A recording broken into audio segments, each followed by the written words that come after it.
नमस्कार, welcome to study IQ. मैं हूं प्रशांत धवन। नाउ पिछले 4-5 सालों से ना लगातार रिपोर्ट्स आ रही थी कि भारत की बॉर्डर से सिर्फ 30 किलोमीटर दूर चाइना बिल्ड करेगा दुनिया का सबसे बड़ा डैम, जो ऑब्वियसली एक बहुत ही बड़ा खतरा होगा भारत के लिए। लोगों ने कहा कि इवेंचुअली देखिए, लगता नहीं है ये डैम चाइना बनाएगा भी नहीं बनाएगा, इसको अप्रूवल कब मिलेगा। सडनली हम देखते हैं कि चाइना ने इस प्रोजेक्ट को ऑफिशियल अप्रूवल दे दी है। अब चाइना बिल्कुल दुनिया का सबसे बड़ा डैम, 137 बिलियन डॉलर्स का डैम बिल्कुल इंडियन बॉर्डर के करीब बिल्ड करने वाला है। और यहाँ पे आप देख पाओगे, इधर ये यहाँ पे चाइना, ये इंडिया है। और यहाँ पे आप ट्रेस कर पाओगे ब्रह्मपुत्र नदी को। ब्रह्मपुत्र नदी तिब्बत में स्टार्ट होती है और उसके बाद ये नदी चाइना में बहकर एंटर करती है भारत को अरुणाचल प्रदेश से। फिर हमारे नॉर्थ ईस्ट रीजन को ये नदी पानी प्रोवाइड करती है और फिर जाती है ये बांग्लादेश में। बांग्लादेश के लिए भी ब्रह्मपुत्र नदी बहुत ही ज़्यादा इंपॉर्टेंट है। नाउ आप इमेजिन करिए, चाइना अगर ब्रह्मपुत्र नदी पर दुनिया का सबसे बड़ा डैम कर देता है कंस्ट्रक्ट, तब उस केस में चाइना इस नदी का पानी कंट्रोल कर सकता है। देखिए, इंडिया के ना दो मेजर कंसर्न हैं इस डैम को लेकर। पहला तो ये कि चाइना इस डैम से पानी स्टोर कर लेगा ब्रह्मपुत्र का बहुत सारा, और उसके बाद वो पानी चाइना अपने मेनलैंड जो एरिया है, बीजिंग, शंघाई और बाकी जो इनके बहुत सारे शहर हैं, वहां पर भेज सकता है। दूसरा बड़ा कंसर्न यहां पर यह है कि मान लीजिए चाइना का जो डैम है, इसने बहुत सारा पानी स्टोर करके रखा अपने पास, और अचानक से फिर एक दिन बिना इंडिया को अलर्ट किए ही ये डैम से पानी कर देते हैं रिलीज, और इंडिया की जो नॉर्थ ईस्टर्न स्टेट्स है वहां पर बाढ़ जैसी सिचुएशन आनी स्टार्ट हो जाती है। हमारे नॉर्थ ईस्ट में जो हमारे सिटीजन्स हैं ये खतरे में आ जाते हैं, तब हम क्या करेंगे। बांग्लादेश के पर्सपेक्टिव से आप अगर देखें तो बिल्कुल बांग्लादेश को भी यहाँ पर थ्रेट है, मगर बांग्लादेश का मेन थ्रेट यहाँ पर यह है कि अगर चाइना ने पानी यहाँ से डाइवर्ट करना स्टार्ट कर दिया तो बांग्लादेश में पानी की बहुत ज़्यादा कमी होने वाली है। और पानी की कमी का जो इशू है ना, मैं कहूँगा कुछ हद तक नॉर्थ ईस्टर्न जो हमारी स्टेट्स है वहाँ पे कम हो सकता है, क्योंकि अगर वहाँ पे रेगुलरली रेन होती गई तो ब्रह्मपुत्र नदी रिप्लेनिश भी हो जाएगी। मगर बाढ़ को कैसे रोका जाएगा। कई बीजेपी के जो एमएलए हैं जो अरुणाचल प्रदेश में काम कर रहे हैं, इन्होंने ओपनली सोशल मीडिया पे वीडियोस बनाकर और वेरियस तरीके से पूरे देश को यह बताने की कोशिश करी है कि चाइना का जो ये मेगा अंडर कंस्ट्रक्शन डैम है ना अरुणाचल प्रदेश में, इससे देखिए चाइना कभी भी चाहे तो फ्लड लाइक सिचुएशन ला सकता है अरुणाचल प्रदेश में। और अगर यहाँ पे आप ये भी कह सकते हो, कल को चाइना ना भी चाहे ना, मान लो बारिश इतनी हो गई कि चाइना के डैम ने बहुत सारा पानी मतलब स्टोर कर दिया और चाइना को मजबूरी में आकर पानी रिलीज करना पड़ रहा है, नहीं तो डैम टूट जाएगा। उस केस में भी भारत की नॉर्थ ईस्टर्न स्टेट्स को हम कैसे बचाएंगे। देखो, चाइना अपनी धरती पर जो कर रहा है वो करेगा। अनफॉर्चुनेटली हम चाइना को रोक नहीं सकते, क्योंकि इंडिया चाइना के बीच में वाटर को लेकर कोई प्रॉपर ट्रीटी है नहीं। जैसे इंडिया पाकिस्तान के बीच में आप देखते हो इंडस वाटर ट्रीटी है, वैसी कोई ट्रीटी चाइना के साथ एग्जिस्ट करती नहीं है। और it is pretty much up to China कि वो डेटा हमारे साथ शेयर करे या ना करे। हम लोग क्या कर सकते हैं, हम लोग नॉर्थ ईस्टर्न स्टेट्स को बचाने के लिए खुद का एक डैम कंस्ट्रक्ट कर सकते हैं।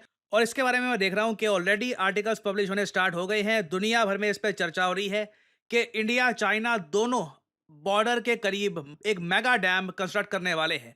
चाइना का जो मदर ऑफ ऑल डैम्स है वो तो ये लोग करेंगे कंस्ट्रक्ट, इंडिया भी अपना खुद का डैम करेगा कंस्ट्रक्ट अरुणाचल प्रदेश में।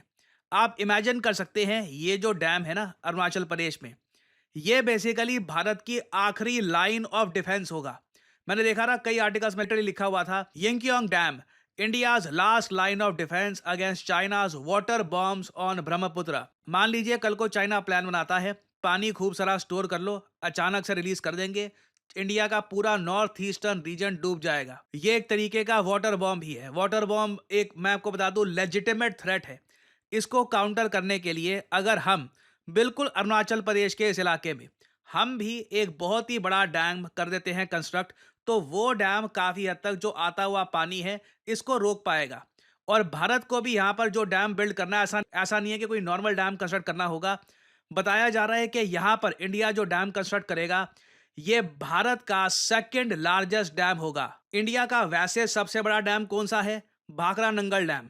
तो उसके बाद ये साइज में सेकंड लार्जेस्ट डैम होगा, जो हमको बनाना होगा अरुणाचल प्रदेश में, ताकि चाइना के वाटर बॉम्ब्स को हम रोक पाए, अपने नॉर्थ ईस्ट में जो सिटीजन्स हैं इनकी जान सेफ रख पाएं। और ऐसा नहीं है कि जो डैम हम लोग कंस्ट्रक्ट करेंगे अपनी साइड में, ये बहुत सस्ता होगा। इसकी भी कॉस्ट आने वाली है 50 बिलियन यूएस डॉलर, जो अपने आप में बहुत ज़्यादा है। 1 बिलियन यूएस डॉलर्स होते हैं करीब, आप कह सकते हो 8,500 करोड़ रुपए। तो हालांकि आप अगर चाइना की कॉस्ट से कंपेयर करके रखो, चाइना के जो डैम की कॉस्ट है ये 137 बिलियन डॉलर्स होने वाली है। ये चाइना का ऑल टुगेदर लार्जेस्ट डैम होगा, थ्री गॉर्जस डैम से भी बड़ा। उसके कंपैरिजन में भारत का डैम बहुत छोटा होने वाला है, इसकी कॉस्ट भी काफ़ी कम होगी। बट 50,000 करोड़ रुपए हमारे लिए एक बहुत ही बड़ी इन्वेस्टमेंट होगी, और ये सब हमको सडनली करना पड़ रहा है। चाइना तो देखिए ये सब इसलिए भी कर रहा है क्योंकि इनको बहुत सारा पानी डाइवर्ट करना है। बट इंडियन पर्सपेक्टिव से आप अगर देखो, अब सडनली ना हमको बजट में एक्स्ट्रा खर्चा बनाना होगा 50,000 करोड़ रुपए का, क्योंकि हमें अपने देश के नागरिकों को बचाने के लिए एक डैम कंस्ट्रक्ट करना ही होगा। और इस तरीके से चाइना बहुत सारी कॉस्ट इंपोज कर देता है भारत पर। मैंने रिसेंटली एक वीडियो बनाई थी कि चाइना प्रोवाइड करेगा 5th generation fighter jets to Pakistan. अब इंडिया के पास 5th जनरेशन फाइटर जेट है नहीं, अब हमको भी कहीं ना कहीं से परचेज करने होंगे जिसकी कॉस्ट कई बिलियंस में आएगी। तो चाइना बेसिकली अपनी स्ट्रैटेजी को जिस तरीके से फॉलो करना चाहते हैं कर रहे हैं, उसके रिस्पॉन्स में ना हमको बिलियंस ऑफ डॉलर्स अपने बजट में, जो हमने प्लान नहीं किए थे, जो सोचा नहीं था कि खर्चा करना पड़ेगा, ये खर्चा हमको करना पड़ेगा simply to keep up with China. अब यहां तक तो हमने बात कर ली चाइना की, हमने बात कर ली इंडिया की। यहां पर एक थर्ड पार्टी भी आती है। आप लोग कहेंगे कौन? यूएस? नहीं, यहां पर यूएस का इतना इंपॉर्टेंट रोल नहीं है। थर्ड पार्टी यहां पर है सबसे ताकतवर पार्टी। अब यहां पे आप कहोगे इंडिया चाइना से भी ताकतवर कौन हो सकता है? देखिए वो है मदर नेचर। मान लीजिए हाइपोथेटिकली स्पीकिंग, सिंस ये जो पूरा इलाका है ये अर्थक्वेक प्रोन जोन है, सेस्मिक एक्टिविटी यहाँ पर काफी हाई होती है, भूकंप यहाँ पे इन द पास्ट बहुत आ रखे हैं। जो चाइना ने लगातार डैम्स ऑलरेडी कंस्ट्रक्ट कर रखे हैं ब्रह्मपुत्र पर, ये अभी एक और बहुत बड़ा डैम करेंगे कंस्ट्रक्ट, इंडिया भी करेगा कंस्ट्रक्ट। अब ये सारे जो डैम्स हैं, कल को मान लीजिए कोई बहुत ही बड़ा भूकंप आ गया जो 100-200 सालों में एक बार आता है, जिसकी वजह से डैम्स में हैवी क्रैक्स आ जाते हैं और पानी बिल्कुल अनकंट्रोलेबल तरीके से इधर उधर गिर जाता है। इससे देखिए लार्ज स्केल डिस्ट्रक्शन आ सकती है। चाइना में भी हैवी डिस्ट्रक्शन होगी, अनफॉर्चुनेटली इंडिया बांग्लादेश में भी हो सकता है ये सब। तो अगेन बेस्ट केस सिनेरियो तो ये होता कि चाइना अपने डैम बनाता ही ना। In very simple words, China इस पूरे रीजन को बहुत ही बड़े खतरे में डाल रहा है। एंड अगेन आप इंडिया के पर्सपेक्टिव से देखो, हमारे पास ऑप्शंस क्या है? ऑब्वियसली चाइना के वाटर बॉम्ब से खुद को बचाने के लिए हम तो अरुणाचल प्रदेश में डैम बनाएंगे, मगर चाइना जो लगातार मदर नेचर के साथ खेल रहा है, ना सिर्फ यहाँ पर, इवन मेनलैंड चाइना में बहुत डेंजरस है। किसी दिन अगर मान लीजिए कोई भारी प्रकोप टूट गया और ये डैम्स में क्रैक्स आ गए और पानी अनकंट्रोलेबल तरीके से गिर गया, तो उस केस में देखिए चाइना को दुनिया ब्लेम करेगी। चाइना एक humongous man made catastrophe cause कर सकता है। तो इस टॉपिक से रिलेटेड देखिए अभी बहुत सी डेवलपमेंट्स आएंगी, कुछ अपडेट्स आती है तो मैं आपके लिए बाद में अपडेटेड वीडियो ले आऊंगा। और फाइनली यहाँ पे आप लोगों से मैं एक सवाल पूछूंगा। देखिए बॉल्ड ईगल को ना हाल ही में एक देश ने डिक्लेयर कर दिया है अपनी नेशनल बर्ड। ये 250 साल बाद किया गया है।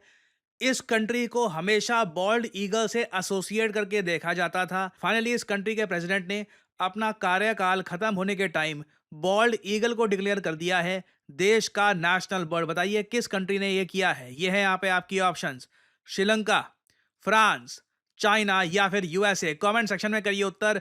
जो लोग देंगे सही आंसर उनकी कमेंट को मैं दे दूंगा हार्ट, ताकि बाकी लोग समझ पाएं कि सही उत्तर क्या है। और फाइनली यहाँ पर मैं ये भी ऐड कर दूं, देखिए अभी स्टडी आईक्यू की मेगा सेल चल रही है, मेगा क्रिसमस सेल, जो 27 तारीख को खत्म हो जाएगी। 27 दिसंबर को आखिरी दिन है स्टडी आईक्यू की मेगा क्रिसमस सेल का। तो आपके पास गोल्डन अपॉर्चुनिटी है।